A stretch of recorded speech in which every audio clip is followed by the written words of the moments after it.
So I thought I'd just jump on a quick live stream. Like a lot of you probably, I've just watched the Apple event launching new iPads, and yeah, it's fascinating. And I'm wondering to myself, I've been wondering for some time whether I'm going to replace this. This is 2019's 12.9-inch iPad. It's a well-used thing. I enjoy using the iPad, but I also very much enjoy using the e-ink tablets of the world and color e-ink. I've got my little notes here on what I thought about the for and against on buying these things. And I thought I would just have a quick look through it today on the website with you, because I can't really make up my mind. So I'm hoping you guys have got some comments as to whether I should get an iPad or not, a new one. And it would be an iPad Pro, I suppose, if I want to replace this. I think the biggest block to that is the price, isn't it? Yes, it's all very exciting, the marketing chat. And yeah, of course, before making a final decision, I'll wait for some actual reviews. I'll wait for Marcus's take on this thing, of course. But I'm going to have to think through this very carefully if I'm going to justify this to myself. And yeah, it would be very interesting if I could bring you reviews and comparisons of this latest iPad. I think one of the considerations for me is, well, exactly, Alex, are the new features. Is it enough of a change from this? You know, they kept saying thin and light, as they do when they launch a new product like this. What are the new features?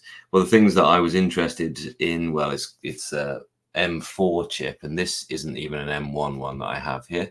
And so that would be a big upgrade for me. That was an M4 chip. If we can even go back and just see the top line kind of iPad Pro. Here it is.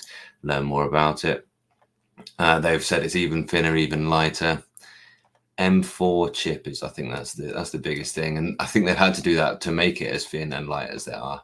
They talked a lot about this tandem OLED display, and if you're here on my channel, well, you know that I'm a fan of the e-ink displays, and just recently I've put out a bit of an iPad versus an e-ink tablet. Again, it's a common kind of question I get asked about, and I find for myself, for my planning at work, I find it difficult to live on an OLED display, and I've got quite a few OLED displays in my life already. You know, they're talking about faster and lighter, but every time they do that, yeah, exactly. I'm interested to see how much more powerful that is, and I would like to try an M chip in my life at some point in the not too distant future, but whether this is the right device for me, and I'm going to look through that as I go through a little buying thing for you and think how I would spec it out, and you can help me be convinced one way or the other whether I should get one or not. And I think it's more interesting to me whether you guys are interested or not. Now, they're talking about an Apple Pencil Pro, and what they had was rotate, and they had squeeze. So there's a roll function to change the shape of brushes, squeeze to bring up a little contextual menu on the screen, and they had Find My being built into it. Okay. And also haptic feedback, and that might be quite nice. They were also going, like a lot of people, talking about the paper-like kind of feel of that screen as well. So I think I must have skipped past it. They talked about the screen, and they talked about adding this kind of nano texture display. It might not be in that bit there. It's probably if I drill in this bit here, and I see, the dual OLED thing they've got going on, saying it's the most advanced display ever. This thing here, this is nano texture glass, so better for glare. Yeah, it's just like having a sort of pre-applied, remember, a pre-applied 2 in a pack for 30 quid, paper-like screen protector or equivalent. And yeah, they they are charging a lot for it, let's say. So we'll talk about money, and that's probably the biggest thing. In my negative column, I've put how much the thing costs. And then there's the Magic Keyboard, of course, which looks cool. It's got a slightly bigger trackpad, etc. And yeah, I didn't think the cameras were much of an update, apart from where the front-facing camera is in the middle there. And well, they didn't have much of a, was not a very impressive camera setup, but they never really are. But what they were talking about was the ability to use an iPhone along with an iPad, several different cameras into Final Cut. But again, I don't think I would be using that. For me, it's about what I can get out of the Adobe apps, which is the suite that I use to do the kind of creative things that I do. And this is really nice here. Thanks, buddy. Completely disregard the M4. Yeah, as I say, I think the only reason they needed to go for M4 was to make it thinner. So actually, I think there'll be compromises in that chip. I don't think that chip is going to necessarily be the big upgrade in terms of performance that M1 was, certainly over the Intel chips, and now after the previous M3 as well, that they're hyping it as being a massive upgrade in performance. Thermal performance may be better, but just make it thin, really. Yeah, interesting. I think that's it. Yeah, I would consider myself a pro user of an iPad, and I would look forward to doing more things on it. I would look forward to doing more things on it in terms of maybe making my thumbnails more, doing more, some of my video work maybe on the thing as well. But certainly it isn't going to replace e-ink tablets for me for reading or for note taking. You know, these things aren't as expensive, although e-ink tablets are expensive compared to simple sort of Android tablets like the one that I use here for my, this lives under my camera normally as a teleprompter, and this thing has 4G in it, and it has, you know, a good 1080 display, and it's got a camera, it does all the Android things. This thing costs less than $200, like $130 or something like that, and it's got a really nice looking display. So when we go through and we actually sort of look at ordering one of these things, okay, yep, let's go through the sort of minimum kind of spec that I would consider. I would probably go 11-inch this time. Okay, so that starts at 900 quid. And yeah, the battery performance, yeah, big lower power chip, but thinner and lighter means less actual battery capacity in there, which could be nice in terms of, you know, in terms of it being a lighter device. Yeah, and that's one of the reasons why I would go for the smaller one. It's not that much smaller than the 12.9-inch one, but I think just drawing it in and out of your bag is better with the smaller one. And then color, couldn't really care. Probably go with the darker one.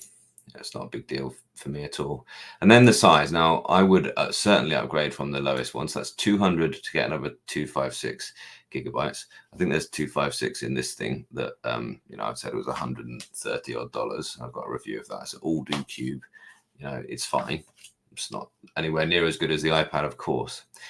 But then you go down and you think, well, actually, I definitely would be interested in the nano texture glass. So all of a sudden, to get the nano texture glass, I need to go and have at least the 1 terabyte, which again is fine because I'd be swivering whether to get the 512 or the 1 terabyte in any case. So that's made up my mind to get the 1 terabyte. And yeah, I'm going for the nano texture glass. Of course I am, because, you know, that paper-like feel is actually quite important to me in terms of writing really neatly. Incidentally, this Big Me comes with a really nice compromise between the clarity of the screen and the texture. Actually, the texture on this is really quite good. The writing feel is really quite good. But this stream is not about the Big Me. I'm going to come back and review that another time. Yeah, okay, so the nano texture glass is something that I want. That's another £100. Okay, so I'm up to 1,699 now from a starting price of 999. Yes, I'd want cellular, and the reason why I'd want cellular is not so much because it's vastly important to me, but because I've got cellular currently, and it's a nice, you know, quality of life improvement to have the cellular in there. So yeah, okay, so that's another £200 for cellular. Let's not forget this has got cellular in it, and the whole device is less than that. So, you know, let's be realistic here. Okay, nice that you can add engravings on your Apple Pencils and things and the actual thing for free, and they don't take any money off when you trade in, which is nice as well. And then I'd add the Apple Pencil Pro, yeah, because you want that experience, the new experience, if you're going to go for the whole new iPad as well. And then I need to click no engraving and save it. And then moving on, yes, I'd want the Magic Keyboard, £300 basically. Okay, we're getting there, really, aren't we? Okay, so, and now, yes, I would add the trade-in as well. But right now, let's not bother. You know, a little while ago, this was like £400 on the trade-in, so it's going to be probably a little bit less than now. There's a brand new generation. So there we are. No Apple Care. Even more expensive than the last time I went through this. £2,327. You know, all of a sudden, I'm not going to do that. I just don't think I'm going to do that. So yeah, that has kind of made up my mind. I'm interested. If you're here in live, you know, thanks very much for joining on this kind of really quick live stream here. But if you've got any comments, if you think that is something, yeah, okay, I'd definitely be interested to see that compared to e-ink tablets, things like that, or no, do you know what? It's no difference. And honestly, at this point, how much difference will I get from using this model, which is now 5 years old, but it's still, you know, it still is a thin and light device. It still does have a really nice looking display. It's still working perfectly fine. The battery's okay on it. The Apple Pencil is super low latency, great for doing designs on it. I think there's not enough here. And that's the question. A lot of people are saying this is Apple's kind of last ditch attempt to sort of save the iPad, really. But it ain't doing it. It's not doing it for £2,300 for me right now. And I don't know. I think mainly, as I say, I'll see what all the other reviews are, see what all the reviews come out about it over the next couple of weeks. You know, it's still a week or so away from when you're actually going to get it delivered. It's going to be 15th of May. So that's another week before you can actually get the thing in your hands anyway. So yeah, I don't know. I'm not sure. They did improve the Air as well, but I don't think, and that's an M2. I think they've put into the iPad Air, which is kind of cool to see that. So that in itself would be an upgrade to this, but then I'd lose the LiDAR, and I'd lose, I don't know if you can put cellular in here as well. Just don't think. Yeah, this would be perfectly fine, I'm certain, but all of a sudden to go up to, and you can't get that nano etch glass. Where are we up to? You can have the Apple Pencil Pro in there, so that would certainly be an upgrade. And you can have a Magic Keyboard, which is cool. But now, look, I'm still £1,500 for the Air. And this is what Apple are doing with their upgrades. They're making you go through this and thinking, well, if it's only another £700, £800, I might as well go for the Pro. I'm already spending £1,500 at this point. I might as well go for the Pro. And that's where Apple are coming under a lot of criticism at the minute. And, in a way, that's rightly so. But it's a really desirable product, I'm not going to lie. I started today thinking, will I buy an iPad today? And there were times during that presentation, it's a really cool presentation, go back and look back. There were times during that presentation where I was like, yeah, I'm on this, I'm going to get this. There's enough sort of in my pros column. And then I just thought, well, it isn't e-ink. And importantly, I'm just not sure that it's going to change my use case enough. I think I can still do everything I want to do on my old, whatever it is, like 2018. It's the one just before, is it A14? Might be just before the M lineup comes out, and it still does everything just fine. It can't do the sort of center stage thing. Well, not center stage, what do you call it? Basically external desktops. Can't do that. That's the thing I think I might use. Cool. Let's have a little look at what you've all said. Cool, it done with the pencil and the focus around writing. Yeah, that's what I think. So yeah, it is cool that they've done the focus around writing, but then it costs you an extra £100 after you've updated to the full terabyte of storage. Cool. Yeah, exactly. And for me, will it just sit on my shelf and not really get used? Is a good question, Alex. Thank you for being here. It is all about the apps. Apple is the better app ecosystem, in my opinion. The apps just work really well. It works really well with dual screens and things like that. Android's fine, absolutely, but it does. And if I do video editing, but I mean, I edit videos on these. I've got 3 monitors here. I've got one that I'm sharing with you, and I've got another one that has got the live stream and your chat just here. And I've got an e-ink monitor here as well. Sometimes I even put a fourth with a pen as well. It's never going to get there. Video editing on an iPad is not going to be that case. Sure, you could put it into a second display.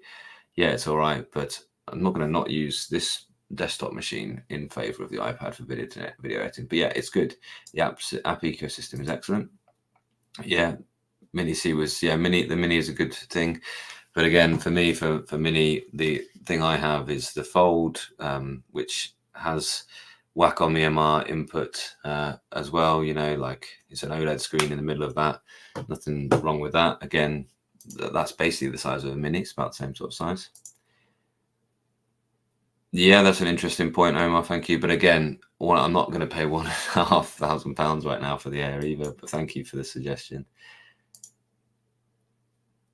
Yeah, the 2017 Pro, the no serious rivals right there. Yeah, absolutely. I'm interested to see what Samsung do. I'm interested to see what Lenovo do as well with their P lineup. Um, yeah, that's exactly it, Gary. Yeah, so that will be an interesting point. I think obviously they've waited for quite a long time before they can develop this to the point where they can make these kind of claims here. It's not quite the claim of the remarkable to have the world's finished tablet. Let's dig that thing out. And if you guys are here and you're new to this kind of thing, then do check out e-ink tablets. Remarkable is where people get into the whole thing. I'll show you the keyboard case for this in a minute because it's kind of cool, like the Magic Keyboard. I think this is thinner. This is like 4.6 or something around that.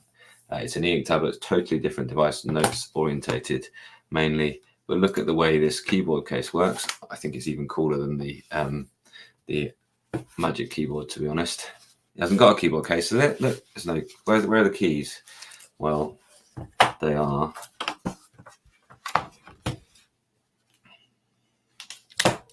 They're right there. Look. So that is really, really swish. Okay, the keyboard case makes it a bit thicker, but so it is with the Magic Keyboard as well. Cool thing though, the Magic Keyboard, and I certainly wouldn't be buying it without the latest Apple keyboard, the latest Apple Pencil, and I certainly wouldn't be buying it without the latest Apple Pencil and the Magic Keyboard. So they've added a function row. Cool.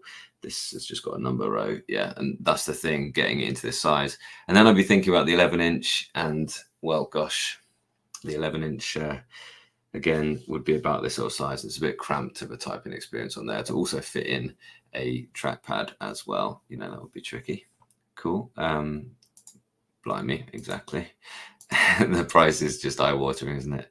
Perfect for students and academics who want more real estate, but not necessarily other features. Yeah, the Air 13 seems pretty good to compromise. They're very good at sort of thinking about and placing their products in people's kind of use cases, aren't they? It's excellent.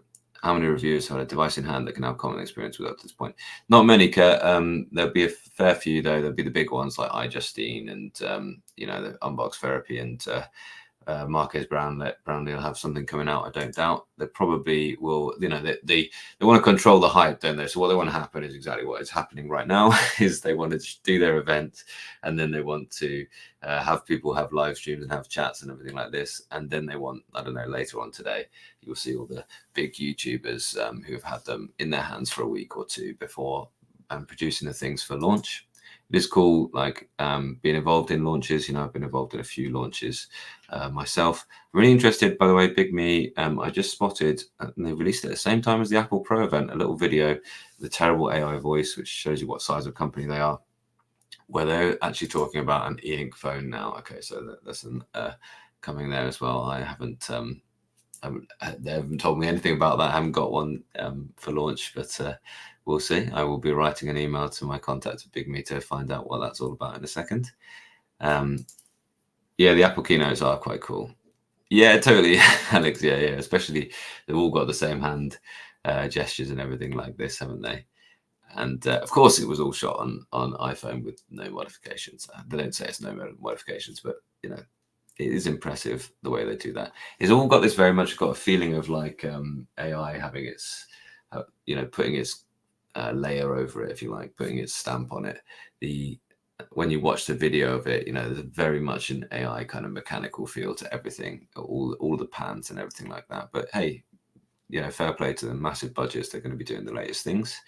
It was less AI kind of driven features than I was kind of expecting, but I think Apple, they've got WWDC coming soon, so that'll be the thing there. It is a good upgrade. Yeah, it's still on the same OS, so why not allow people to switch into a kind of Mac OS kind of use? That would be quite a cool thing to do. Yeah, 12 Plus or a Mini, which probably means I'll get the Mini. Yeah, cool. And use a non-Apple device for a larger canvas. Yeah, that's quite a nice way to put it. Yeah, so get the Air or the Mini to allow you to use the Apple Pencil, because the Apple Pencil is great if you're interested in art. Then the Apple Pencil is absolutely great. I don't deny that. But so is the Wacom EMR styluses that you get on all of these e-ink tablets, for instance. The Remarkable, sort of pioneered that, and it is very low latency. It's not quite the level of the low latency of the iPad, because it's got the e-ink screen, of course. I think Remarkable might not just be sleeping. I think it might not have been charged in the last little while either. Cool. Some really great comments. Keep them coming. I've got a couple more minutes for you if you have got any more discussions or advice for me. Do you think I should get one based on what I've gone through today? Are you sure? Yeah. Yeah, interesting. Yeah, I do like that as well, and it's no more expensive than the old Apple Pencil was at launch either. So that's nicely done on their part as well, I think, to make it work on both of them. Yeah, exactly. The AI things will be coming in a couple of weeks at the WWDC, won't it? Yeah, interesting. Okay, awesome. Oh, sorry. It's also about the workplace and flow. I travel all the time and use iPad 90% of the time as my main computer, even for some casual video editing. Yeah, exactly. That's what I'm kind of thinking. I've just bought myself a new laptop. Really cool, really cool device that is with an Intel chip. And, I find it excellent for video editing on the go and things like that. But this, that's a 16-inch laptop. This would be 11-inch iPad instead. It would work, but whether it's going to work 2.5 grand's worth of quality of life, I don't know.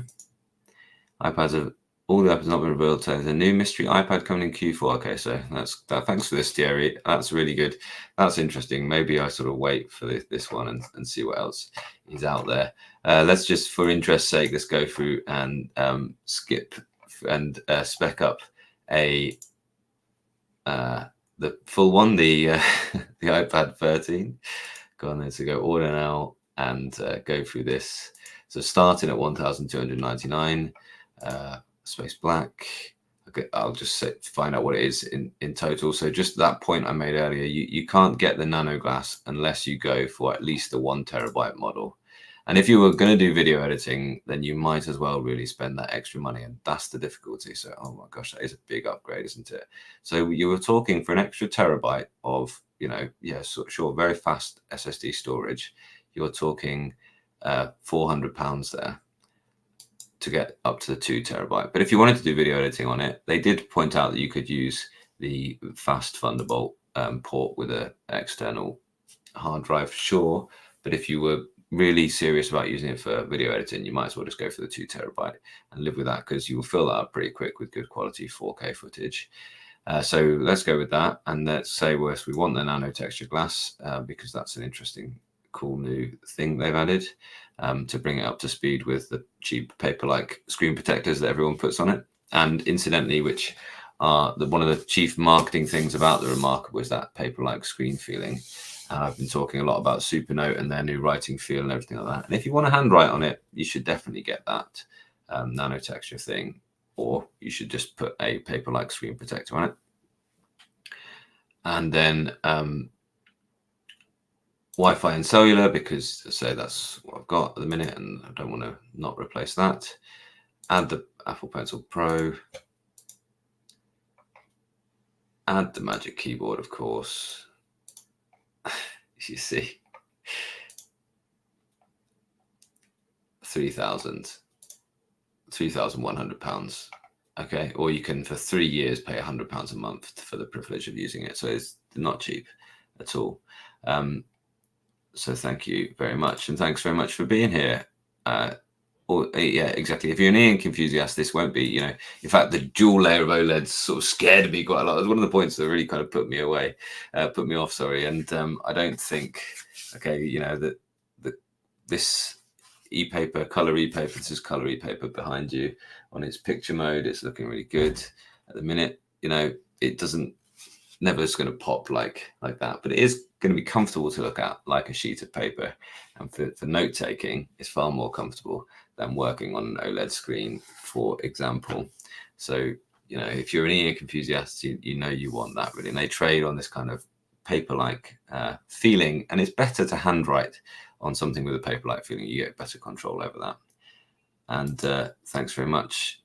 Yeah, I'm interested as well, but again, I just don't think that it's going to be enough to really change my kind of mind at this point.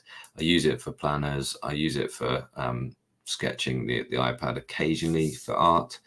I don't use it quite enough. I'm torn here. I'm really was really thinking to myself I was going to buy one today and make lots of content on it, but I'm just not certain about it. I'm just not. I don't want to be. I don't want to just be this kind of hype machine. And I want to tell you, like, I don't personally think £3,100. Okay, granted that's the highest spec one. I don't really think £1,500 for the Air is really right now. I don't know. I don't think for me where I'm at upgrading from this thing. I'm not sure. Try and convince me if you want to see that kind of content on my channel, then do that. Thanks for this one. Wow, yeah, that would be cool. Apple e-ink-ish. Yeah, exactly. What some in-house kind of e-ink equivalent, exclusive kind of partnership on a new type of display, maybe. A lot of people think that Remarkable maybe have an exclusive partnership with e-ink. The display technology is a really interesting thing. This OLED is going to be absolutely super bright. It's going to look amazing, and they've talked about it looking like a cinema in your pocket. Okay, it won't be like a cinema in your pocket, of course, because it's the immersive experience of the massive screen in front of you. That's almost as much as the Vision Pro, and then that's what they've also said is your cinema on your face, haven't they? So it's an interesting one, that one, isn't it? But there are still people who are going to be more interested in working, writing, and living on the kind of e-ink tablet than living on that OLED display. And I know that a lot of you in my audience, you can't manage to have that amount of kind of blue light. And did you see in the really close, like, I don't know if we can go in and see something about the display as we're discussing it, the kind of images they showed about that display. Is this the one about the display? This is it. 2 layers of OLED. Now look at the size of those blue pixels. So to give you really accurate kind of colors, because the sun's light has, a lot of UV and blues, to make them really pop off the screen, you need to have that massive area, that extra area of blue LED, so many more blue photons, much more intense blue light. That is something that people find uncomfortable. And I must say that using the iPad, even with the sort of LCD from 5 years ago that I've been using, the blue light is a bit intense, a bit too much. So interesting. I'm not convinced that for my use case for tablets, where tablets fit into what I do with a desktop, with a laptop, a tablet, and a phone, I don't think that is going to work for me. You never know. Yeah, the iPad 10 they've dropped that down in price as well, which is quite a cool thing. So if you're looking at an entry level, I've long since said that iPad actually shows great value, like standard iPad with its new price. Let's see what that is like. Cool colors. Okay, starting from 349. I bought the old 32 in the old spec. I bought the old 32 gigabyte ones for all my staff at about this sort of price, and they got sort of third-party Apple Pencils, and they were really happy with them and really enjoyed using them. So, and you can use the USB one now. So they had. I've done one on MetaPen as well, like cheap alternatives to iPad Apple Pencils, and they work fine. And the staff really enjoyed using them. So there's ways to get things, and it does have a Magic Folio keyboard, but all of a sudden, paying that amount to add onto your looking to get the cheaper one, you're all of a sudden almost £500 on that. So interesting options. Yeah, nice that they brought that, put that iPad 10 down in price as well. It's good things from them. Thank you. Thanks for being here. No nano texture, exactly. Yeah. Oh, you also go to 16 gigabytes of RAM when you go to 1 terabyte. Do you? Thanks for that, Omar. Didn't spot that actually. So that's a quality of life improvement there, and that is plenty. Still don't get the iPad. It costs over 2,000, yeah, with keyboard and new pencil. They market the Pro towards everyday users. The Pro users getting a MacBook or high-end gaming laptop. Yeah, I don't already have that. Thank you. Doesn't need Apple. Yeah. Thanks. Yeah, appreciate that, fellow citizen. Yeah, that's really nice of you to say. Cool. Well, on that note, thank you so much for this quick little live stream. If you're watching this in the replay, then let me know in your comments what you think as well. Cheers. See you soon.